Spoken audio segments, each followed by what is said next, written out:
Hello viewers, আজি মই এটা ফন্ডেনৰ কেক টপাৰ আপোনালোকৰ আগত বনাবলৈ আগবাঢ়ি আহিছো আৰু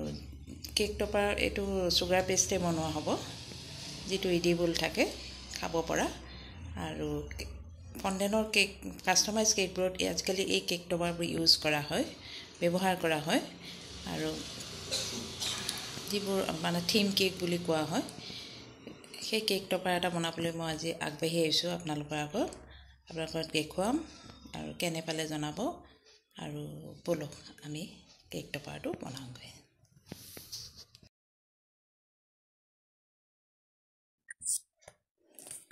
এই কেক টপাৰবোৰ বিশেষকৈ এই ফন্ডেনৰ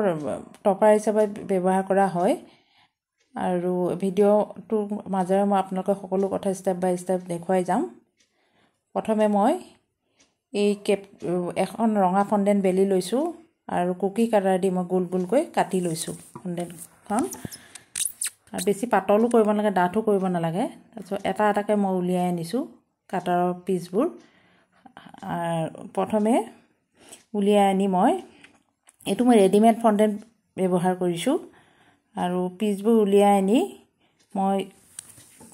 আৰু এই কুকি কাটা নথকা সকলে আপোনালোকে কোনো খাফৰ গোল খাফৰো ব্যৱহাৰ কৰিব পাৰে কাটিবলৈ আৰু ইয়াৰ পিছত মই এখন ফন্ডেন ইখনৰ ওপৰত হিখন এনেকৈ পাৰি দিছো তেনেকৈ 7খন মান হলে এটা ষ্টেণ্ডাৰ্ড সাইজৰ এপা গোলাপ তৈয়াৰী হয় এনেকৈ পাৰি দিছো যদি এৰ খাই যায় মাজৰ ফাকবোৰ আপোনালোকে অকমান পানী লগাই দিব পাৰে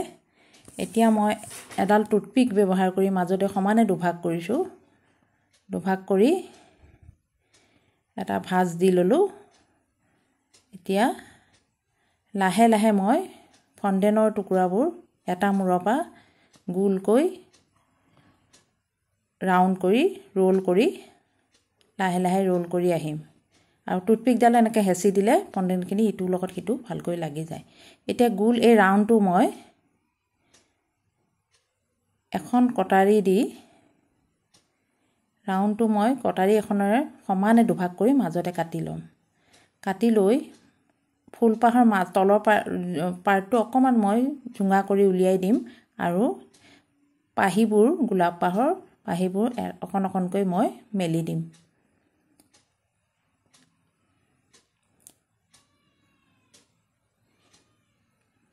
এটো মই ৰেডিমেড ফন্ডেন লৈছো বজাৰৰ পৰা কিনি অনা ঘৰত বনোৱা ফন্ডেন নহয় এনেকৈ আপোনালোকে বনাই ধুনিয়াকৈ কেক টপাৰ বনাই আপোনালোকে সহজতে কেকৰ ডেকোৰেশন কৰিব পাৰে আৰু বৰ কেকটো দেখিবলৈ ধুনিয়া হয় এনেকৈ পাহিবোৰ মই এটা এটাকৈ মেলি দিছো এটা ৰোলৰ পৰা আমি দুপা গোলাপ পাওঁ 7খন গোল কাটাৰ ফন্ডেন দিলে এপা ষ্টেণ্ডাৰ্ড গোলাপ হয় এতিয়া মই তলফালে এডাল টুথপিক লগাই দিছো টুথপিক ডালত অকন আপোনালোকে পানী লগাই দিলে সহজে ফন্ডেনৰ মাজত সোমালে লাগি ধৰে মই লগোৱা নাই এয়া দুপা গোলাপ মোৰ হৈ গৈছে এতিয়া এই গোলাপ দুপা থৈ এতিয়া এই গোলাপ দুপাৰ সাইডটো মই কিছুমান আমি এই অকমান কালাৰিং কৰিব পাৰো এটো গোল্ড ডাস্ট বুলি কয় কেক বনাওতে ব্যৱহাৰ কৰা হয় কেক বনোৱা সকলে জানিব আৰু এই ভিডিওটো মেইনলি কেক বনোৱা সকলৰ কাৰণে হয় যি সকলে কেক বনায় আৰু জানেও এই গোলাপ বনাবলৈ বহুতে এয়া মই ইভাপৰেট অকমান লৈ লৈছো যেটোৱে আমি গোল্ড ডাস্টটো আমি অকমান লিকুইড কৰি লওঁ এয়া গোল্ড ডাস্টটো অকমান লগাই ইভাপৰেট লগাই এপা গোলাপ মই সাইডৰ খিনি অকমান গোল্ডেন ইফেক্ট দিবলৈ অকমান মই চেষ্টা কৰিম আপোনালোকে চাই যাব এয়া গোলাপ পাহৰ সাইডৰ খালি পাহিটো সাইডে মই অকমান গোল্ড কালাৰটো লগাই দিছো আৰু এটো লিকুইডটো দি দিলে কালাৰটো লিকুইড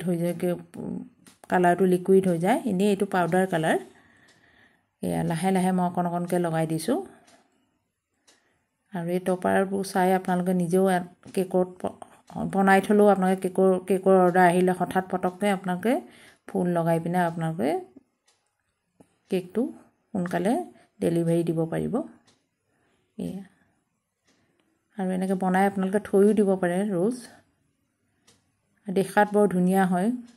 এনেই ক্ৰীমে বনোৱা গোলাপতকৈ ফণ্ডেনে বনোৱা গোলাপ দেখাত বৰ ধুনীয়া হয় মই বহুতো কেক এনেকৈ বনাই পিনে মই ডেকোৰেশ্যন কৰিছোঁ লগাইছোঁ এয়া এই মোৰ হৈ গৈছে সাইডকেইটা মই খালি সাইডকেইটা মই গোল্ডেন কৰিলোঁ এপাৰ ৰঙা কৰি থৈ দিছোঁ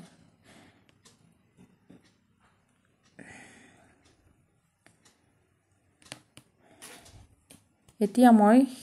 সেউজীয়া ৰঙৰ এখন ফণ্ডেন আকৌ বেলি ল'লোঁ বেলি লৈ মই গোলাপৰ পাত বনাম পাত বনাবলৈ মই এই কাটাৰ ব্যৱহাৰ কৰিছোঁ এই কাটাৰ অনলাইনতো কিনিব পায় খাস আমি এনেকৈ বহাই এটা পাত উলিয়াব পাৰোঁ গোলাপৰ এয়া এটা ধুনীয়া সাইজৰ পাত ওলাব এনেকৈ এটা পাত উলিয়াই আমি গোলাপৰ সাইডত আমি লগাই দিলে দেখাত বৰ ধুনীয়া হয়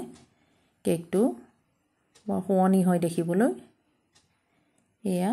পাতৰ তলত আমি এটা টুথপিক এনেকৈ ভৰাই দিব পাৰোঁ যেটো ক্ৰীমত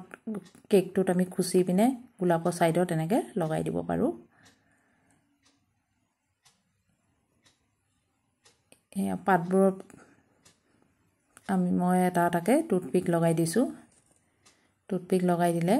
আৰু ফণ্ডেনৰ এই কামটো অকমান সোনকালে কৰি থৈ দিলে ড্ৰাই হৈ গ'লে ধুনীয়া ফিনিশিংটো ধুনীয়া হয় এই আকৌ মই হালধীয়া ফণ্ডেন বেলি ল'লোঁ হালধীয়া ফণ্ডেন বেলি একেদৰে মই কুকি কাটাৰ দি কাটিছোঁ আপোনালোকে খাপৰ দিও কাটিব পাৰে কিবা এনেকুৱা সৰু সাইজৰ খাপৰ দিও কাটিব পাৰে এতিয়া মই অকমান সৰু সাইজৰ গোলাপ বনাবলৈ আমি 5খন মান ব্যৱহাৰ কৰিলে হৈ যায় 5খন বা 6খন এতিয়া সৰু সাইজৰ গোলাপ এপা আমি পাম এই মই আকৌ মূৰৰ পৰা মেৰিয়াই আহিছোঁ ফণ্ডেন কাটাৰবোৰ টুকুৰাবোৰ লগাই মেৰিয়াই মই শেষলৈকে মেৰিয়াই মই একেদৰে আকৌ